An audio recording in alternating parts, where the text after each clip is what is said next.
창의성과 비판적 사고를 키우는 자기주도 학습, 셀프 디렉티드 러닝, SDL. 전통적인 주입식 교육은 교사가 지식을 전달하고 학생이 이를 수동적으로 받아들이는 방식으로 이루어집니다. 이러한 방식은 학생들의 창의성과 비판적 사고를 제한할 수 있습니다. 현대 교육에서는 학생들이 스스로 학습 목표를 설정하고 학습 과정을 주도적으로 관리하는 자기주도 학습이 중요하게 부각되고 있습니다. 이 칼럼에서는 모든 수업을 자기주도 학습으로 진행하고 있는 필자의 경험을 토대로 주입식 교육에서 자기주도 학습으로의 전환이 왜 교육의 혁신적인 패러다임인지에 대해 정리해보겠습니다. 첫째, 주입식 교육의 한계입니다. 주입식 교육은 교사가 중심이 되어 지식을 전달하는 방식으로 학생들은 수동적으로 정보를 받아들이기만 합니다. 이러한 방식은 창의성 저하, 비판적 사고 부족, 학습 동기 부여 부족 등의 한계를 가지고 있습니다. 창의성 저하는 학생들이 스스로 생각하고 문제를 해결하는 능력을 기르기 어렵게 만들며, 비판적 사고 부족은 주어진 정보를 그대로 받아들이기 때문에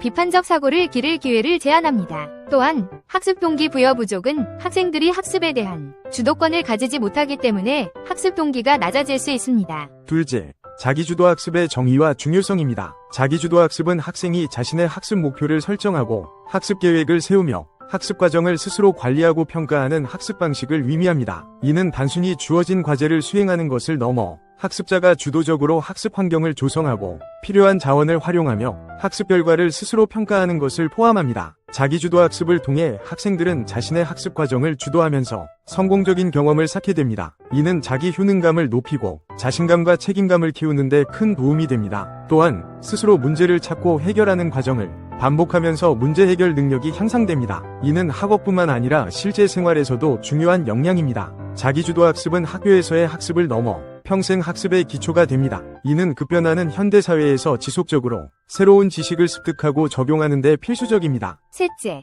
자기주도 학습의 구체적인 사례입니다. 자기주도 학습의 구체적인 사례로는 학습 계획 수립, 자원 활용, 자기평가 등이 있습니다. 학생들은 학기 초에 학습 목표를 설정하고 이를 달성하기 위한 구체적인 계획을 세우며 도서관, 온라인 강의, 스터디 그룹 등 다양한 학습 자원을 적극적으로 활용합니다. 또한 정기적으로 자신의 학습 성과를 평가하고 부족한 부분을 보완하기 위한 전략을 세웁니다. 예를 들어 주간 학습 계획을 작성하고 매일 학습 시간을 정해 실천하며 도서관에서 필요한 자료를 찾아보거나 온라인 강의를 통해 추가적인 지식을 습득합니다. 스터디 그룹을 통해 동료들과 함께 학습하며 서로의 의견을 나누고 정기적으로 자신의 학습 성과를 평가하여 부족한 부분을 보완하는 전략을 세웁니다. 넷째, 필자의 실제 수업 사례입니다. 필자는 자기주도 학습을 실현하기 위해 다양한 디지털 도구와 혁신적인 교수법을 활용하고 있습니다. 스마트 기기를 통해 학생들과 실시간으로 상호작용하며 QR코드를 이용해 언제 어디서나 동영상 강의를 시청할 수 있도록 하고 카카오톡을 통해 실시간 소통을 강화합니다. 이러한 접근 방식은 학생들이 수업에 적극적으로 참여하고 학습 동기를 높이는 데 큰 도움이 됩니다. 또한 필자는 다양한 디지털 미디어 리터러시 역량을 배양하고 스마트 디바이스와 미디어를 활용한 하이브리드형 수업을 운영하여 교육 혁신에 기여하고 있습니다. 예를 들어 실시간 퀴즈, 그룹 토론, 사례 연구 분석 등을 통해 학생들이 수업에 몰입하고 학습 내용을 깊이 이해할 수 있도록 돕습니다. 또한 클라우드 기반의 협업 도구를 활용해 학생들이 팀 프로젝트와 과제를 수행할 수 있도록 지원하며, 이는 원격 학습자들도 팀의 일원으로 활동할 수 있게 합니다. 필자의 이러한 교수법은 학생들이 21세기의 복잡한 문제를 해결하고 평생 학습하는 데 필요한 기술과 지식을 습득하는 데 큰 도움이 될 것으로 확신합니다. 다섯째, 자기주도 학습의 장점입니다. 자기주도 학습의 장점으로는 효율성, 맞춤화, 혁신 등이 있습니다. 학생들이 자신의 학습 스타일과 속도에 맞춰 학습할 수 있도록 하여 학습 효율성을 높이고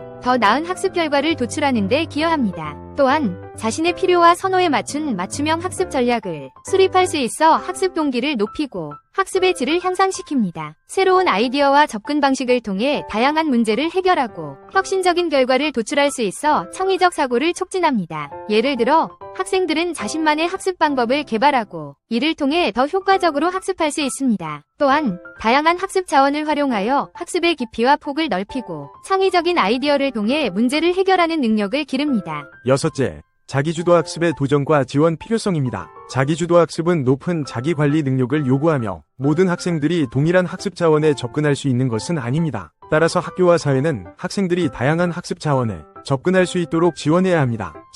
또한 자기주도 학습은 자칫 지나친 자기 위주로 이어질 수 있으므로 균형 잡힌 접근이 필요하며 필요할 때는 타인의 도움을 받는 것도 중요합니다. 예를 들어 학생들이 스스로 학습 계획을 세우고 이를 실천하는 과정에서 어려움을 겪을 때 교사나 동료의 도움을 받는 것이 중요합니다. 또한 학교와 사회는 학생들이 다양한 학습 자원에 접근할 수 있도록 도서관, 온라인 강의, 멘토링 프로그램 등을 제공해야 합니다. 마지막 결론으로 평생 학습 자료의 전환입니다. 주입식 교육에서 자기주도 학습으로의 전환은 교육의 혁신적인 패러다임입니다. 자기주도 학습은 학생들이 학업에서 성공하고 나아가 평생 학습자로 성장하는 데 중요한 역할을 합니다. 이를 효과적으로 활용하기 위해서는 자기 관리 능력을 기르고 다양한 학습 차원을 적극적으로 활용하며 균형 잡힌 접근을 유지하는 것이 필요합니다. 앞으로 자기주도 학습을 통해 더 많은 학생들이 성공적인 대학 생활을 영위하고 평생 학습자로 성장해 나가길 기대합니다. 감사합니다. 지금까지 미래교육학자 신종우 교수였습니다.